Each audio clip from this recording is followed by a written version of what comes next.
بزرگ بیان کرتے ہیں بعض گناہ ایسے ہیں جو نسلوں کو تباہ و برباد کر دیتی ہے، جیسے سود اور زنا جو ہے یہ ایسے گناہ ہیں جو نسلیں تباہ و برباد کر دیتی ہیں۔ بنی اسرائیل کا ایک بڑا ہی نامور عبادت گزار مشہور شخص بلعام بن باورہ ہے، یہ اس قدر اللہ رب العزت کا اسے قرب ملا تھا کہ ہاتھ اٹھاتا تھا نا تو ہاتھ بعد میں نیچے آتے تھے، دعا اس کی پہلے قبول ہو جاتی تھی۔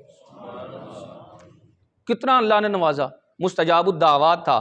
حضرت موسیٰ علیہ السلام نے شام کی طرف جو ہے وہ لشکر کشی کی، اپنے لشکر کو ساتھ لے کر نکلے تو وہ لوگ نا اس کے پاس آئے، کہا تم موسیٰ علیہ السلام کے خلاف بد دعا نہیں کر دیتے کہ ان کا لشکر جو ہے تباہ و برباد ہو جائے؟ اس نے کہا کیا بات کرتے ہو، وہ اللہ کے نبی ہیں، میں دعا کروں گا تو یہ تو تباہی میرے لیے ہو جائے گی۔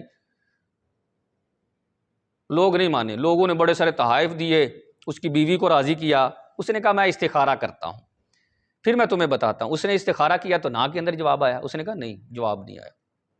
لوگوں نے پھر اور مال بڑھا دیا۔ انسان نا مال کے نشے میں یا مال کے لالچ میں آ کر بڑے سارے الٹے کام کر بیٹھتا ہے۔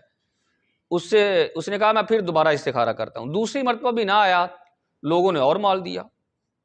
اس نے کہا پھر میں استخارہ کرتا ہوں تو اب کوئی جواب نہ آیا، تو اس نے کہا کوئی جواب نہیں آیا۔ لوگوں نے کہا پھر اس کا مطلب ہے ہاں ہی ہے۔ اس نے کہا چلو ٹھیک ہے۔ اس نے کیا کیا، اپنی سواری لی، اس پر بیٹھا اور پہاڑ کی طرف چل پڑا، تو سواری چلنے کے لیے تیار نہیں تھی، سواری بار بار رک جاتی، اس نے اسے مارا تو وہ بولنے لگ گئی، کہنے لگی تمہیں خیال آنا چاہیے کہ تو اپنی تباہی اور بربادی کیوں شروع کر رہا ہے؟ اللہ کے نبی کے خلاف بد دعا کرے گا تو تیرے لیے کچھ نہیں بچے گا۔ اس نے کوئی توجہ نہ دی، سواری کو وہیں چھوڑا اور آگے بڑھنے لگا۔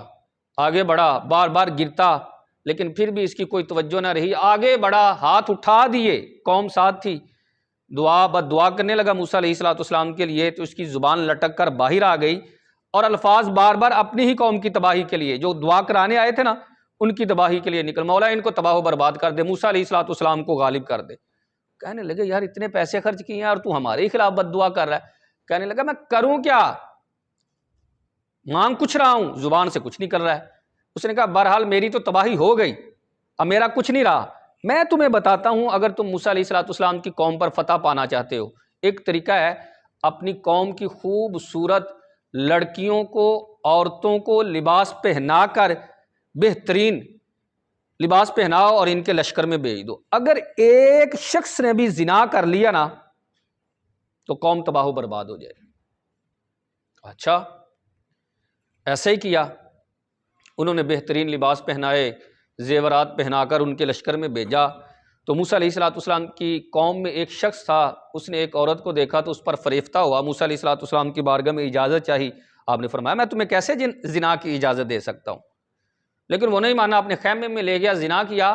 زنا سے ابھی فارغ نہیں ہوا تھا کہ وہاں لشکر کے اندر وبا پھیلی اور اس وبا کی وجہ سے یک لمحہ 12,000 سے زائد لوگ مر گئے۔ موسیٰ علیہ السلام کے ایک قریبی تھے، انہوں نے جا کر اس شخص کو پکڑا اور فوراً قتل کیا اور اللہ کی بارگاہ میں توبہ کی کہ مولا اس کی گناہوں کی نحوست ہم پر نہ ڈال، تو ہمیں معاف کر دے۔ اللہ نے معاف تو کر دیا لیکن اس وقت وہ جنگ ہار گئے۔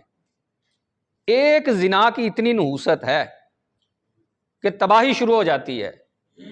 آقا کریم علیہ السلام کی بارگاہ میں ایک شخص آیا نا، یا رسول اللہ صلی اللہ علیہ وسلم میں اسلام تو قبول کیا ہے مجھے، لیکن اجازت دیں کہ میں زنا کر سکوں۔ صحابہ کو اتنا غصہ آیا، فرمایا تو کس کی اجازت لینے بیٹھ گیا ہے، ایک حرام کام کی اجازت؟ لیکن سرکار کی حکمت عملی پر قربان جاؤں، آقا کریم علیہ السلام نے کوئی ڈنڈا نہیں اٹھایا کہ اس کو جو ہے وہ پکڑ کر مارا جائے، یہ کیا کام کرنے آ گیا۔ سرکار بڑی حکمت عملی تھے اور سمجھدار تھے آقا کریم علیہ السلام، کیونکہ ساری سمجھے تو آقا کریم علیہ السلام کے ہیں اور ان کے صدقے جو ہے ہم جیسے گناہ گاروں کو ملی ہوئی ہیں۔ سرکار نے قریب بٹھایا اور فرمایا کیا تو یہ پسند کرتا ہے کہ تیری ماں کے ساتھ کوئی یہ عمل کرے؟ کہا نہیں۔ فرمایا کیا تو یہ پسند کرتا ہے کہ تیری بہن کے ساتھ یہ عمل کوئی کرے؟ کہا نہیں۔ سرکار نے مختلف رشتہ دار گنوائے، کہا نہیں۔ سرکار نے فرمایا جب تو یہ پسند نہیں کرتا تو کیا کوئی دوسرا مرد پسند کرے گا کہ اس کے ساتھ یہ کیا جائے؟ اور کہتے ہیں کہ ابھی بھی وہ صحابی کہتے ہیں ابھی میرے دل سے زنا کی محبت نہیں گئی تھی، سرکار نے ایسے ہاتھ مارا اور ہاتھ مارنے کی دیر تھی کہ زنا کی محبت نکل گئی اور اللہ نے اپنا خوف میرے دل میں ڈال دیا۔ زنا تباہی لے کر آتا ہے، نکاح کے فوائد ہیں، اسلام نے نکاح کو پرموٹ کیا ہے،